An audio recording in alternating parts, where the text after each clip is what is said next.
പ്രിയപ്പെട്ടവരെ, ഈ പ്രഭാത സമയം എന്ന് പറയുന്നത് പ്രാപഞ്ചികമായ ഊർജത്തിന്റെ ഏറ്റവും വലിയ പ്രസരണം ഉണ്ടാകുന്ന ഒരു സമയമാണ്. എല്ലാവരും ഉറക്കം എഴുന്നേൽക്കുന്ന സമയവും പ്രഭാത സമയമാണ്.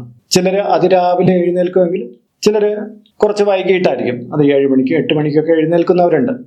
എന്തായാലും സൂര്യോദയത്തിന് മുമ്പ് എഴുന്നേൽക്കണമെന്നാണ് വിധികൾ പറയുന്നത്. ഈ എഴുന്നേൽക്കുന്നതും മുറിവിട്ട് പുറത്തേക്ക് വരുമ്പോഴുള്ള ആദ്യ കാഴ്ച, പ്രഥമ ദർശനവും നമ്മുടെ ജീവിതത്തിൽ വളരെയധികം ഗുണങ്ങളെയും ദോഷങ്ങളെയും സമ്മാനിക്കുന്നുണ്ട്. അധികം വൈകിട്ടാണ് നമ്മൾ ഉണരുന്നതെങ്കിൽ തന്നെ അത് ദോഷകരമായിട്ടാണ് പറയുന്നത്. അതായത് സൂര്യൻ ഉദിച്ചു കഴിഞ്ഞ് മണിക്കൂറുകൾ പിന്നിട്ടിട്ടാണ് ഒരാൾ എഴുന്നേൽക്കുന്നതെങ്കിൽ അയാളുടെ ആ ദിവസത്തെ കർമ്മങ്ങൾ പകുതിയും ഒരു മന്ദതയിലായിരിക്കും കടന്നു പോകുക എന്ന് പറയുന്നുണ്ട്. എന്നാൽ ചില വ്യക്തികൾക്ക് ഈ രാത്രി സമയത്ത് ഉറക്കക്കുറവും പകലുറക്കം കൂടുതലുമായിട്ടുള്ള അപൂർവം പേരുണ്ട്. അവർ രാത്രി കർമ്മോത്സുകരായിരിക്കും. അതങ്ങനെയുള്ള ആൾക്കാരുണ്ട്. പക്ഷെ പൊതുവിൽ നമ്മുടെ ഹൈന്ദവ വിശ്വാസം അനുസരിച്ച് വൈകുന്നേരം കഴിഞ്ഞു കഴിഞ്ഞാൽ രാത്രി തുടങ്ങുന്ന സമയത്ത് തന്നെ കിടന്നുറങ്ങുക, അത് രാവിലെ എഴുന്നേൽക്കുക എന്നാണ് പറയുന്നത്.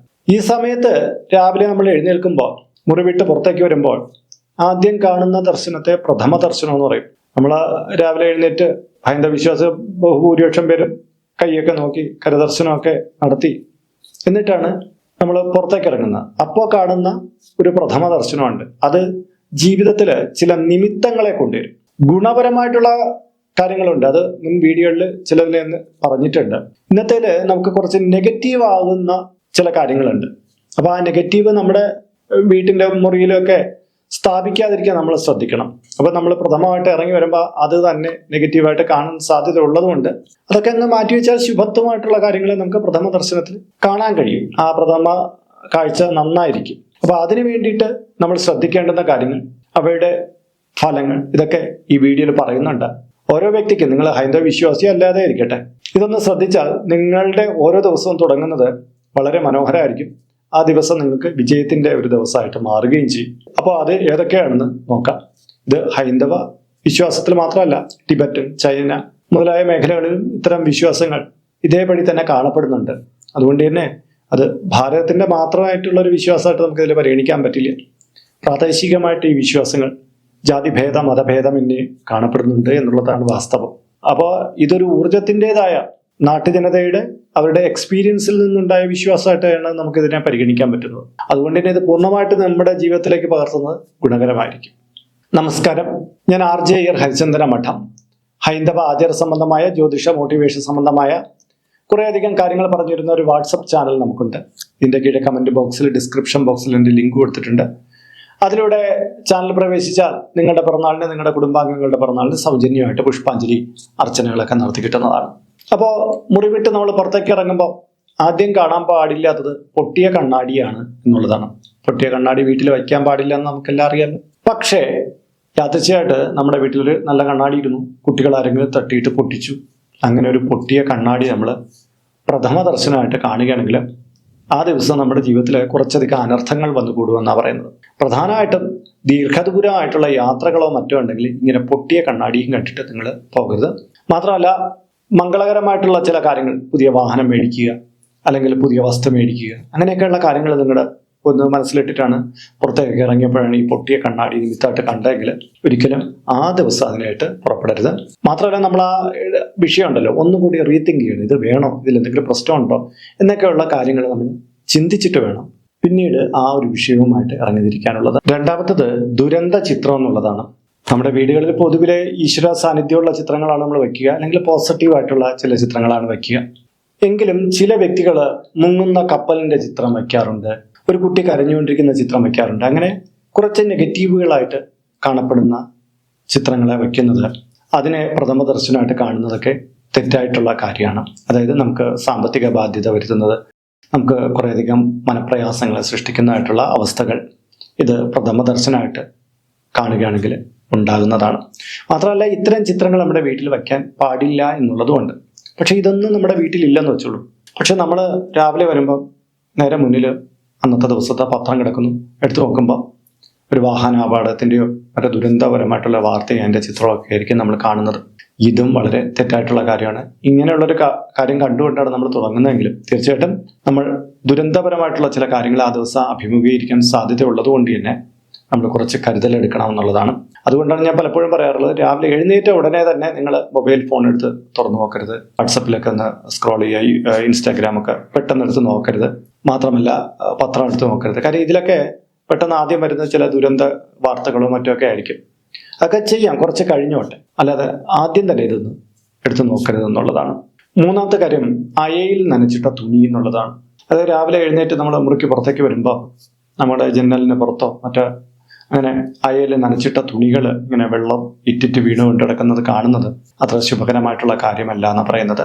അന്ന് നമുക്ക് കുറച്ച് കരച്ചിലിന്റെ ഒക്കെ ഒരു അവസ്ഥ ഉണ്ടാക്കുന്ന ചില അനുഭവങ്ങൾ ഉണ്ടായി വരും എന്ന് പറയുന്നുണ്ട്. പലർക്കും ഈ ഒരു കാര്യത്തെ അറിയില്ല. അതുകൊണ്ട് തന്നെ നമ്മൾ റൂം തുറന്ന് പുറത്തേക്ക് ഇറങ്ങുമ്പോൾ കാണുന്നിടത്ത് നനഞ്ഞ തുണികൾ കാണപ്പെടാതിരിക്കും, അല്ലെങ്കിൽ ഒരാൾ തുണി നനച്ചിട്ടുകൊണ്ടിരിക്കുന്ന വിഷ്വൽ കാണാതിരിക്കാൻ, അങ്ങനെയുള്ള സാഹചര്യങ്ങൾ ഒഴിവാക്കുന്ന രീതിയിലായിരിക്കണം നമ്മുടെ വീട്ടിൽ നമ്മൾ മുറി വിട്ട് പുറത്തേക്ക് ഇറങ്ങുമ്പോഴുള്ള കാഴ്ച ക്രമീകരിക്കേണ്ടത്.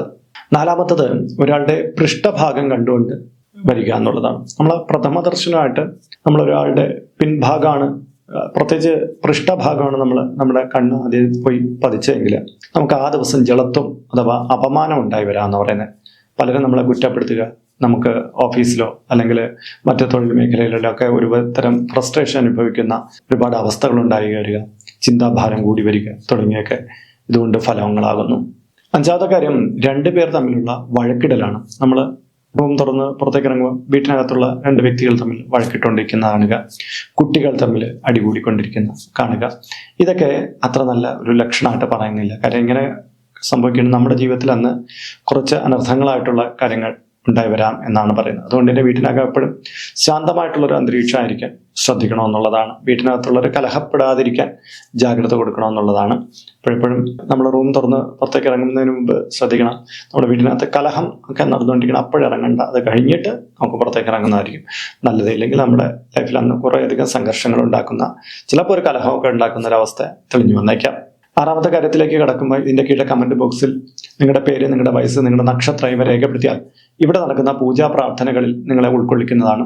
ഒരു മാസത്തേക്കായിരിക്കും ഇപ്രകാരം ചെയ്യുന്നത്. കൂടുതലായിട്ട് വേണമെന്നുള്ളവർ ഇനി തൊട്ട് ഇതിൽ അപ്ലോഡ് ചെയ്യുന്ന എല്ലാ വീഡിയോയുടെ കീഴിൽ നിങ്ങളുടെ ഡീറ്റെയിൽസ് ഇങ്ങനെ കൊടുത്താൽ മതി. അതിനായിട്ട് ഇതുവരെയും ഈ ചാനൽ സബ്സ്ക്രൈബ് ചെയ്തിട്ടില്ലെങ്കിൽ അത് ചെയ്യും. ഒപ്പം തന്നെ ഈ വീഡിയോ ഒന്ന് ലൈക്ക് കൂടി ചെയ്യുക. എങ്കിൽ മാത്രമായിരിക്കും പുതിയ വീഡിയോകൾ വരുമ്പോൾ അത് റെക്കമെൻഡേഷനായിട്ട്, നോട്ടിഫിക്കേഷനായിട്ട് നിങ്ങൾക്ക് അല്ലെങ്കിൽ യൂട്യൂബ് അയച്ചു തരിക.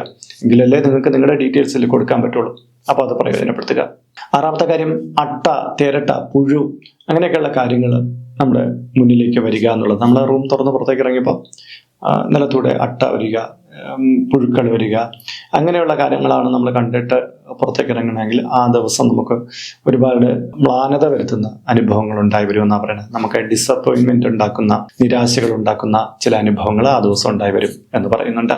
ഏഴാമത്തെ കാര്യം തെറ്റായിട്ടുള്ള, കേടായിട്ടുള്ള ക്ലോക്കിനെയും കണ്ടുകൊണ്ടാണ് നമ്മൾ പുറത്തേക്ക് ഇറങ്ങുക എന്നുള്ളതാണ്. അതായത് നമ്മൾ പുറത്തേക്ക് ഇറങ്ങുമ്പോൾ അവിടെ ഒരു ക്ലോക്ക് ഉണ്ട്, അതിൽ തെറ്റായിട്ടുള്ള ടൈമാണ് കാണിക്കുന്നത്, അല്ലെങ്കിൽ അത് കേടായിട്ടിരിക്കുന്നു എന്നുള്ളതെങ്കിൽ നമുക്ക് ആ ദിവസം കുറച്ച് ദൗർഭാഗ്യങ്ങൾ ഉണ്ടായി വരുമെന്നാണ് ഞാൻ മുമ്പ് പലവട്ടം പറഞ്ഞിട്ടുണ്ട്.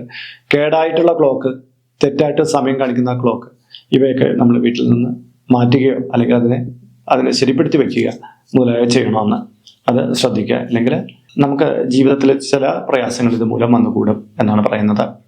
എട്ടാമത്തെ കാര്യം യാചകർ, പിരിവുകാർ എന്നുള്ളതാണ്. നമ്മൾ വാതിൽ തുറന്ന് ഇറങ്ങിയപ്പോൾ തന്നെ ഒരാൾ കൈ നീട്ടിക്കൊണ്ട് പണത്തിന് നിൽക്കുക. അത് യാചകരാവാം, ചിലപ്പോൾ ഏതെങ്കിലും രാഷ്ട്രീയ പാർട്ടിയുടെ മറ്റൊക്കെ പിരിവുകാരാവാം. എന്തായാലും നമ്മൾ ഇറങ്ങുമ്പോൾ തന്നെ ധനം ചോദിച്ചുകൊണ്ട് നിൽക്കുകയാണെങ്കിൽ ആ ദിവസം നമുക്ക് ഒരുപാട് ധനനഷ്ടം ഉണ്ടാകുന്ന ദിവസമായിരിക്കും. 1, 2, 3 എന്നുള്ള രീതിയിൽ ചെലവ് വർദ്ധിച്ചുകൊണ്ടിരിക്കുന്ന ദിവസമായിരിക്കും. ഒരുപാട് സാമ്പത്തിക പ്രയാസങ്ങൾ നമുക്ക് ആ ദിവസം വന്നുകൂടും എന്നൊരു ലക്ഷണമുണ്ട്. 9ാമത്തെ കാര്യം മുഷിഞ്ഞ വസ്ത്രങ്ങൾ എന്നുള്ളതാണ്. നമ്മൾ റൂം വിട്ട് പുറത്തേക്ക് ഇറങ്ങുമ്പം മുന്നിൽ കുറച്ച് മുഷിഞ്ഞ വസ്ത്രങ്ങൾ കൂട്ടിയിട്ടയക്കുന്നതായിട്ട് കാണപ്പെടുക, അവിടെ എവിടെയെങ്കിലും വലിച്ചെറിഞ്ഞതുപോലെ അലങ്കോലമായിട്ടുള്ള വസ്ത്രങ്ങൾ കാണപ്പെടുക. ഇതൊക്കെ ആ ദിവസം നമുക്ക് ഒട്ടും ഗുണകരമല്ലാത്ത അനുഭവങ്ങൾ ഉണ്ടായി വരുമെന്നുള്ളതിൻ്റെ സൂചനയാണ്. മാത്രമല്ല ചില വ്യക്തികളിൽ നിന്നും നമുക്കൊട്ടേറെ പഴികൾ കേൾക്കേണ്ടുന്ന അവസ്ഥയും ഉണ്ടായി വരുമെന്ന് പറയുന്നുണ്ട്. അപ്പോൾ പ്രിയപ്പെട്ടവരെ, നമ്മൾ രാവിലെ എഴുന്നേറ്റ് പുറത്തേക്ക് ഇറങ്ങുമ്പോൾ കാണുന്ന, പ്രഥമ ദർശനത്തിൽ കാണുന്ന കാഴ്ചകളെ കുറിച്ചാണ് നമ്മൾ പറഞ്ഞത്. ഇത് ഏറ്റവും ഭംഗിയായിട്ട് മാറാൻ വേണ്ടിയിട്ട് നമ്മൾ തുറന്നിറങ്ങുന്ന സ്ഥാനം എപ്പോഴും പോസിറ്റീവായിട്ടുള്ള ദൃശ്യങ്ങൾ കൊണ്ടും പോസിറ്റീവായിട്ടുള്ള വസ്തുതകൾ കൊണ്ട് നമ്മൾ അലങ്കരിക്കണം. എന്നും രാവിലെ പുറത്തേക്ക് ഇറങ്ങുമ്പോൾ അത് കണ്ടുകൊണ്ട് ഇറങ്ങിക്കഴിഞ്ഞാൽ ഒരുപാട് ഗുണങ്ങൾ നമുക്ക് വരും. ഇത് ദോഷങ്ങളാണെങ്കിൽ മുന്നിൽ നമ്മൾ നല്ല ഗുണകരമായിട്ടുള്ള വസ്തുക്കളാണ് വച്ചിട്ടുള്ളതെങ്കിൽ അത് ഒരു ദൈവചിത്രം ആവട്ടെ, നമുക്ക് കണ്ണിന് കുളിർമ നൽകുന്ന മറ്റ് ദൃശ്യങ്ങളാകട്ടെ, അതൊക്കെ അല്ലെങ്കിൽ നല്ല ഭഗവത് ഗ്രന്ഥങ്ങളാകട്ടെ, അങ്ങനെ നമ്മൾ പുറത്തേക്ക് ഇറങ്ങുമ്പോൾ നമുക്ക് കാഴ്ചയ്ക്ക് ഏറ്റവും ഗുണകരമായിട്ടുള്ള കാര്യങ്ങൾ വെച്ച് കഴിഞ്ഞാൽ അങ്ങനെ നമ്മൾ തന്നെ സ്ഥാപിക്കണം. ചിലപ്പോൾ അതിൻ്റെ ഇടയിലൂടെ ആൾക്കാരൊക്കെ പാസ് ചെയ്ത് പോയിട്ട് ചിലപ്പോൾ നമുക്ക് യാദൃച്ഛിക നിമിത്തങ്ങൾ മോശമാവാം. കാര്യം എന്ന് പറഞ്ഞാൽ അതൊരു വിധിയാണ്, ദൈവികമായ നിമിത്തമാണ് എന്നേ നമുക്കതിൽ കരുതാൻ പറ്റുള്ളൂ. എങ്കിലും ബോധപൂർവം നമ്മൾ നല്ല വസ്തുക്കളെ കണി കണ്ടിട്ട് പുറത്തേക്ക് വരാൻ ശ്രദ്ധിക്കണം. ഞാൻ എപ്പോഴും പറയാറുണ്ട്, നമ്മുടെ മൊബൈൽ ഫോണിൻ്റെ തന്നെ വാൾപേപ്പർ നല്ല ദൈവിക ചിത്രവും നമുക്ക് ഏറ്റവും പ്രിയപ്പെട്ട ആളിൻ്റെ ചിത്രമൊക്കെ ഇട്ടേക്കാൻ പറയും. കാര്യം എന്ന് പറഞ്ഞാൽ നമുക്കത് എടുത്തു നോക്കുമ്പോൾ തന്നെ നമുക്കൊരു ആദ്യ കാഴ്ചയിൽ തന്നെ നമുക്കൊരു ആശ്വാസം കിട്ടും. അതുകൊണ്ടാണ് അങ്ങനെ ചെയ്യണമെന്ന് പറയുന്നത്. അപ്പോൾ ഇവിടെയും നമ്മുടെ വീട്ടിൻ്റെ അകത്തു നിന്നും നമ്മൾ പുറത്തേക്ക് ഇറങ്ങുമ്പോൾ ഇത്തരം ദൃശ്യങ്ങൾ തന്നെ കാണുന്ന തരത്തിലേക്ക് ക്രമീകരിക്കുക. അപ്പോൾ ഇന്നത്തെ വീഡിയോ ഇവിടെ പൂർണ്ണമാവുകയാണ്. ഇതുമായി ബന്ധപ്പെട്ട നിങ്ങളുടെ അഭിപ്രായങ്ങൾ, നിർദ്ദേശങ്ങൾ എൻ്റെ കീഴെ കമൻറ്റ് ബോക്സിൽ രേഖപ്പെടുത്തുക. ഇതിൽ കാണുന്നത് എൻ്റെ വാട്സപ്പ് നമ്പറാണ്. ജ്യോതിഷ സംബന്ധമായതും പൂജാ സംബന്ധമായതുമായ അപ്പോയിൻമെൻറ്റിന് വേണ്ടിയിട്ടാണ് ഇത് നൽകിയിരിക്കുന്നത്. നേരിട്ട് വിളിച്ചു കഴിഞ്ഞാൽ കിട്ടുകയില്ല. നിങ്ങളുടെ പേര്, നിങ്ങളുടെ സ്ഥലം ഇവ രേഖപ്പെടുത്തി വാട്സപ്പിലൂടെ മെസ്സേജ് ചെയ്യുക. അപ്പോൾ അഡ്മിൻ ഒരു മാർഗ്ഗനിർദ്ദേശം അയച്ചു നൽകുന്നതാണ്. ആ മാർഗ്ഗനിർദ്ദേശം അനുസരിച്ച് അപ്പോയിൻമെൻറ്റ് എടുത്തിട്ട് വിളിക്കാവുന്നതാണ്. നമ്മളിപ്പോൾ ഒരു സ്റ്റോർ യൂട്യൂബിൽ ആരംഭിച്ചിട്ടുണ്ട്. ഹൈന്ദവ ധർമ്മം അനുസരിച്ച് ജീവിക്കുന്നവർക്ക് പൂജാ കാര്യങ്ങളുമായിട്ട് ബന്ധപ്പെട്ട ചില കാര്യങ്ങളൊക്കെ മേടിക്കണമെന്നുണ്ടായിരിക്കും. അപ്പോൾ അങ്ങനെയുള്ള കാര്യങ്ങൾ നിങ്ങൾക്ക് ഓൺലൈനായിട്ട് എടുക്കാൻ പറ്റുന്ന ഒരു സ്റ്റോറാണിത്. താല്പര്യമുള്ളവർക്ക് അതിൽ പോയിട്ട് അതിൻ്റെ വിലയൊക്കെ നോക്കിയിട്ട് നിങ്ങൾക്ക് താല്പര്യമുണ്ടെങ്കിൽ അതിൽ നിന്ന് മേടിക്കാവുന്നതാണ്. ഇങ്ങനെ നോക്കിയാൽ മതിയാകും. അപ്പോൾ മറ്റൊരു വീഡിയോ, മറ്റൊരു വിശേഷമായിട്ട് വീണ്ടും കണ്ടുമുട്ടും വരെ എല്ലാവർക്കും നമസ്കാരം. നിങ്ങളുടെ സ്വന്തം RJ അയ്യർ, ഹരിചന്ദ്ര മഠം. നമസ്തേ.